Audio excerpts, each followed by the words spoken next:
Hello sir, நம்ம தமிழ்நாட்டு மக்களுக்கு ரெண்டாவது வாட்டி நான் பேசுகிறேன். ரவின்னுட்டு ஒரு சீனியர் சிட்டிசன் ஒரு முக்கியமான தீர்வுகள் கொடுக்கலாம் அப்படின்ட்டு.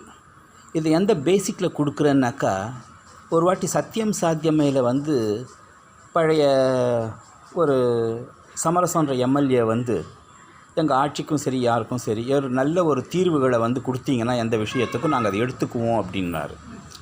அந்த மாதிரி இப்போ நான் ஒரு விஷயத்தை உங்களுக்கு சொல்லலான்ட்டு இருக்கிறேன். நான் முதலையும் சொல்லியிருக்கேன், இந்த பார்க்கல போல இருக்குது யாரும் என்ன 65 இயர்ஸ் சீனியர் சிட்டிசன் கொடுக்குறது என்ன சொல்ல போகிறான்ட்டு. ஆனால் முக்கியமானது இந்த தட்டாங்குளம் சாத்தாங்குளம் இந்த தட்டார் மடத்தெல்லாம் நடக்கிறதெல்லாம் பார்த்துட்டு எனக்கு என்ன தோணுதுனாக்கா, நம்ம அந்த நியூஸை படிக்கிறோம், விஷயத்தை சுருக்கமாக சொல்கிறேன். என்ன உடனே என்ன பண்ணுறாங்கனாக்கா, அந்த போலீஸ்காரங்களை அவங்களுக்கு சம்மந்தப்பட்டவங்களுக்கெல்லாம் பணியிடை மாற்றம் அப்படின்றாங்க. இன்னும் பணியிடை மாற்றம்னது பெரிய இது ஆயுதப்படைக்கு ஆக மொத்தம் அவங்களுக்கு ரிட்டையர்டுன்றது இல்லை. கொலையே பண்ணாலும் எந்த பொண்ணை மானபங்கப்படுத்தினா கூட ஆயுதப்படைக்கு மாற்றிட்டு வெயிட்டிங் லிஸ்ட்டில் இருக்கிறாங்க, காத்திருப்போர் பட்டியலில் இருக்கிறாங்க அப்படின்ட்டு ஒரு இது கொடுக்குறாங்க. என்ன இது மெட்ராஸ் ஐநாவரத்துலேயும் ஒருத்தரை கேள்வி பார்த்தோம், இப்பவும் பார்த்தோம், இதெல்லாம் பார்த்தோம். என்ன அதனால் நான் என்ன சொல்கிறேன்னாக்கா, இந்த ஆயுதப்படை மாற்றம் பணியிடை அதெல்லாம் விட என்ன நீங்கள் அவங்களுக்கு சிபிஐ விசாரணை பண்ணுறது அது பண்ணுறதுன்றதெல்லாம் அப்புறமா வச்சுக்கலாம். இப்போ எவ்வளவோ நம்ம பேப்பரில் பார்க்குறோம், எஸ்ஹெச்ஆர்சி இந்த மேட்ரை டீல் பண்ணி இவ்வளவு பண்ணிச்சு அவ்வளோ கொடுத்துச்சு அப்படின்றாங்க. என்ன அது இல்லாமல் அரசியல் கட்சிக்காரங்க அவங்க இவங்கெல்லாம் கூட ஏதோ நிவாரணம் கொடுத்தாங்க அப்படின்ட்டு ஏதோ ஒன்று பண்ணி ஒரு அமௌண்ட் கொடுக்குறாங்க. அதுக்கப்புறம் ஒரு 2 நாள் கழிச்சு அரசு வேலை கொடுக்குறேன் அப்படி இப்படின்லாம் வருது. என்ன இது நீங்கள் கொடுங்க, நான் வேண்டான்னு சொல்லலை. அதுக்கு பதிலாக இன்னொரு தண்டனை என்ன கொடுக்கலான்னாக்கா, சமரசம் சார், நீங்கள் இந்த இதை பார்த்தீங்கன்னாக்கா கொஞ்சம் இதை உங்கள் ஆட்சிக்காரங்கக்கிட்ட சொல்லி இதை நடைமுறைப்படுத்த சொல்லுங்கள். இதை மக்கள் நீதி மையம் கமலஹாசனும் ரஜினிகாந்தும் தமிழருவி மணியனும் பார்த்தா கூட எனக்கு கொஞ்சம் சந்தோஷமாக இருக்கும். ஏன்னா நான்லாம் சாதாரண ஆள், பாமரன் சாமானியன், எந்தெல்லாம் அம்பலம் மேறாது. நான் என்ன சொல்கிறேன்னாக்கா, இவங்களுக்கெல்லாம் இப்போ இந்த கிசான் விகாஸ் திட்டம் விவசாயிகள் ஊழலில் கூட என்னன்னாக்கா, இந்த தற்காலிக பணியாளராக இருக்கிற இவங்களை பணியிடை நீக்க மாட்டேன், வேலை விட்டு எடுத்துட்டேன்றாங்க. ஆனால் சேங்ஷன் பண்ண பணத்துக்கு இப்போ கிசான் விகாஸ் திட்டம் பற்றி பேசுகிறேன். இதையெல்லாம் என்னன்னாக்கா முக்கியமான பெரிய டைரக்டர் அமையமே இருப்பான், ஜாயிண்ட் டைரக்டர், அந்த டைரக்டர் சம்மந்தப்பட்டவன், அவனையெல்லாம் வேலை விட்டு எடுக்கிறது அது இதெல்லாம் கிடையாது. இந்த தற்காலிகமாக சேர்றான் பாருங்கள், கம்ப்யூட்டர் ஆப்ரேட்டரு, இன்னும் எவன் லோட்டு லொஸ்க்கு குஞ்சு குழுவான், இவனையெல்லாம் வேலை விட்டு எடுக்கிறாங்களாம். எதுக்கு இந்த மாதிரி பண்ணுறீங்க? முக்கியமான ஒரு வேலை பணியிடை நீக்கமே கிடையாது. இந்த மாதிரிலாம் பண்ணாக்கா ஆள் அடித்து கொலை பண்ணுற போலீஸ்காரனுக்கு குல்மால் பண்ணி இப்போ பணத்தை ரெக்கவர் பண்ணுறதுக்கு பண்ணிட்டோன்றீங்க. அதே போல் சிபிசிஐடி என்ன சொல்லுது, இதை பற்றி இன்னும் தெரிஞ்ச தகவல் எதாக இருந்தாலும் சன்மானம் கொடுக்குறேன் அப்படின்னுது. இதெல்லாம் நடக்கிற காரியங்களா? சன்மானம் நீங்கள் கொடுப்பீங்களா? என்ன கொடுத்துடுவீங்க? இதெல்லாம் அதை சொல்கிறவன் காத்துன்னு இருப்பானா? சரி, அதையெல்லாம் விடுங்க. இந்த போலீஸ்காரங்க என்ன தண்டனை கொடுக்கலான்னாக்கா, மறுபடியும் உங்களுக்கு சொல்கிறேன், எந்த போன வாட்டி பார்க்காதவங்க இந்த வாட்டி பார்த்தீங்கன்னா தெரிஞ்சு எங்கள் கவர்மெண்ட்டுக்கும் சொல்கிறேன், மோடி கவர்மெண்ட்டுக்கும் சொல்கிறேன், இப்போ கிசான் விகாஸ் திட்டத்தில் பணத்தை ரெக்கவர் பண்ணேன்னு நீங்கள் ரொம்ப சந்தோஷம். அதே போல் இவங்களுக்கு என்ன பண்ணணும்னாக்கா, என்ன சிபிசிஐடி விசாரணை அது இதெல்லாம் தேவையே இல்லை. பிடிச்ச ஒன்றை என்ன பண்ணுங்கன்னா, தெரியும்போது அவன் பிஎஃப் கிராச்சுவிட்டி இருக்குது பார்த்தீங்களா, சம்பளம் வாங்குறானே. இப்போ நிச்சயமாக இந்த இன்ஸ்பெக்டர்லாம் ஒரு 20 வருஷம் சர்வீஸ் போட்டிருப்பான். என்ன இப்போ பிடிசி எடுத்துக்கிட்டிங்கனாக்கா அந்த ப்ளூ அண்ட் ப்ளூ போடுவாங்க. அவன் அந்த ப்ளூ அண்ட் ப்ளூ யூனிஃபார்ம் இல்லைனாக்கா 25 வருஷம் சர்வீஸ் முடிச்சவரான் அவர். அந்த மாதிரி இவங்க உருவம் எல்லாத்தையும் பார்த்தாக்கா இந்த தைரியம் எப்படி வருதுனாக்கா, நம்ம எந்த தப்பு பண்ணாலும் நம்மளை வேலை விட்டு எடுக்க மாட்டாங்க, பணியிடை நீக்கம் காத்திருப்போர் பட்டியல் தான், அதனால் நம்ம என்ன வேணால் பண்ணலாண்டா அப்படின்னு இருக்காங்க. அப்படிப்பட்ட ஒரு எல்லோரும் என்ன ஒரு கட்டி தண்ணியை பீயாக்குற மாதிரி, என்ன கட்டி தண்ணி பீ ஆகிடும் அப்படின்வாங்க. சில இடத்துல என் ஃப்ரெண்டு சொல்லுவான், போலீஸ்காரன் அடிக்கிற அடி அப்படின்வாங்க.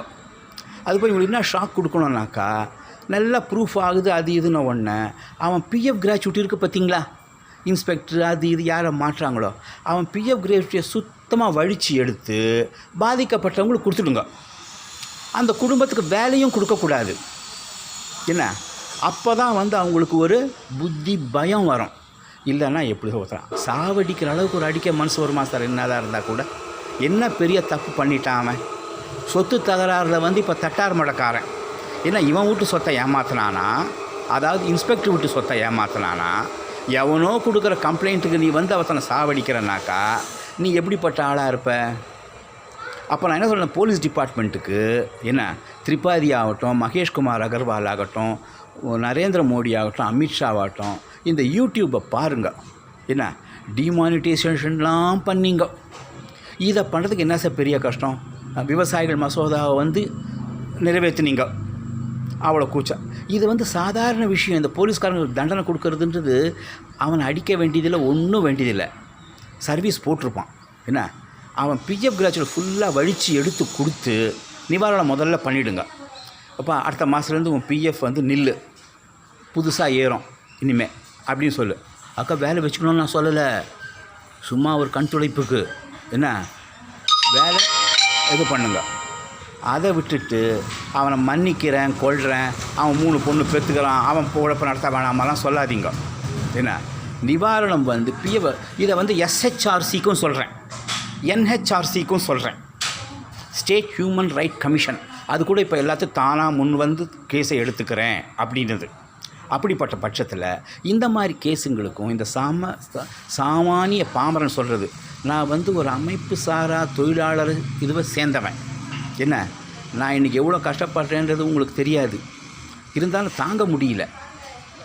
அதனால் இவங்களுக்கெல்லாம் என்னன்னாக்கா, அந்த போலீஸ் டிபார்ட்மெண்ட் எப்படி தான் நம்ம வந்து என்னப்பா ஒரு பொண்ணையே மானபங்கப்படுத்தினாலும் சரி, கற்பழித்தாலும் சரி, என்ன எவனை சாவடிச்சாலும் சரி, நம்மளை வந்து உடனே வந்து என்னமோ ஆயுத பணியிட மாற்றோம்னாக்கா இன்னும் பெரிய தண்டனை கொடுத்துட்டா மாதிரி காத்திருப்போர் பட்டியல் இருக்கிறாங்க அப்படின்வாங்க. இன்னும் ஒவ்வொருத்தன் பார்த்தா செல்வாக்கு இருக்கிறவன் வந்து அங்கேருந்து வேறு டிபார்ட்மெண்ட்டுக்கு மாறுறான். அவ்வளோதானே தவிர நல்லா அவனுக்கு ஆஃப் சேலரி கிடைக்கிது, எல்லாம் கிடைக்கிது. சார் இதெல்லாம் வேண்டியதே இல்லை. பிஎஃப் கிராஜுவேட்டியை ஃபுல்லாக வழித்து எடுத்து கொடுத்துட்டு என்ன அவனை வந்து உள்ளே வச்சு அதுக்கப்புறம் வந்து என்ன வேணால் பண்ணுங்க. என்ன பாதிக்கப்பட்டவங்களுக்கு ஒரு வேலையை கொடுங்க. என்ன அதை விட்டுட்டு வேண்டாத வேலையெல்லாம் விசாரணை. இப்போ எனக்கு சிபிஐ விசாரணை எனக்கு தெரிஞ்ச சிபிஐ விசாரணை என் வயசில் நான் பார்த்ததில்ல சார். இது வரலையும் என்னமோ பண்ணாங்க, அது இதுன்னு நான் தர எவனாச்சும் ஏதாச்சும் ஒரு தண்டனை அடைஞ்சிருக்கானா? இவன் இத்தனை வருஷம் இருந்தான் இவன்ட்டுன்னு எவனும் ஒன்றும் தண்டனையெல்லாம் அடையலை. என்ன அவன் வந்து என்னன்னாக்கா ஜாலியாக வந்து சுற்றிட்டு பண்ணிட்டு அதுவாக இருக்கிறான்.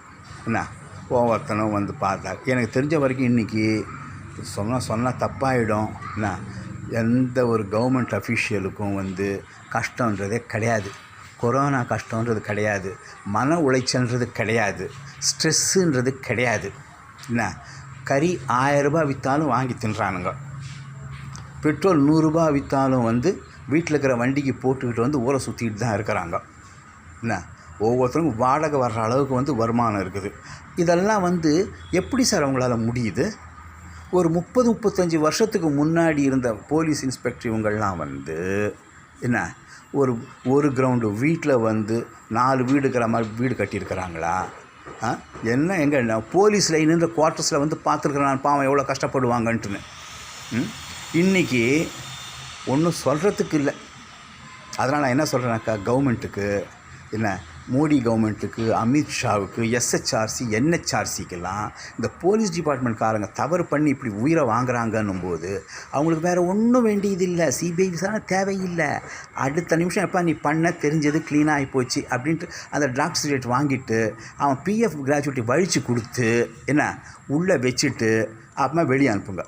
ஜெயில் தண்டனை கொடுக்காதீங்க, அது கொடுக்க ஒன்றுங்க, யூ ஆர் டிஸ்மிஸ்டு, நத்திங் அப்படின்ட்டாக்கா நாளைக்கு அடுத்த மாதம் 1ஆம் தேதி எப்படிடா காலம் தள்ளுவோன்னு நினச்சாலே அதுதான் real stress, real mental agony, real கஷ்டம். என்ன இதை விட்டுட்டு என்னென்னு சமரன் சார் இதை பார்த்தீங்கன்னா இதை உங்கள் ஆளுங்கட்சி ஆளுங்கிட்ட வந்து சொல்லி என்ன நடைமுறைப்படுத்துங்களேன். நாங்கள் நல்லது சொன்னால் எடுத்துக்குவோம், நடைமுறைப்படுத்துவோன்றீங்க இல்லையா? இதை வந்து பண்ணுங்க. இதுக்கு உங்கள் வயசுக்கு சொல்கிறேன். இதே இன்றைக்கி ஐஜி அருள் மாதிரிலாம் இருந்தாக்கா, காமராஜர்லாம் இருந்தாக்கா இதெல்லாம் வந்து நடைமுறைப்படுத்துவாங்க. என்ன அம்பேத்கர் வந்து இதை எழுதாமல் விட்ட அரசியல் சாசனத்தில், அதனால் வந்து நீங்கள் அதை எடுக்காமல் இருக்கிறீங்க. அவர் மாத்திரம் அரசியல் சாசனம் எழுதியிருந்தாக்கா இதை நடைமுறைப்படுத்தியிருப்பீங்கன்னு நினைக்கிறேன் நான். ஸோ இதோட போதும், அடுத்த வாட்டி பார்க்கலாம். தப்பாக நினச்சிக்காதீங்க. நான் 65 சீனியர் சிட்டிசன், ஏதோ எக்கு தப்பாக பேசியிருந்தால் மன்னிச்சுங்க. என்ன நடைமுறைப்படுத்தக்கூடியதாக இருந்தால் நடைமுறைப்படுத்துங்க. என்ன ஏதாவது என்னை நேரில் கூப்பிட்டு கேட்கலனாலும் கேளுங்க. இது மக்கள் நீதி மையம், கமல், ரஜினிகாந்த், தமிழருவி மணியன், சமரசம் ஐயா, என்ன இன்னும் சத்தியம் சாத்தமே அரவிந்தாக்ஷன்லாம் பார்த்தாங்கன்னாக்கா இதை கொஞ்சம் ப்ராட்காஸ்ட் பண்ணி கொஞ்சம் பண்ணாக்கா எனக்கு கொஞ்சம் சந்தோஷமாக இருக்கும். நான் சாதாரண ஆள், அமைப்பு சாரா தொழிலாளர் இதை சேர்ந்தவன், 65 வயசான சீனியர் சிட்டிசன். Okay, thank you.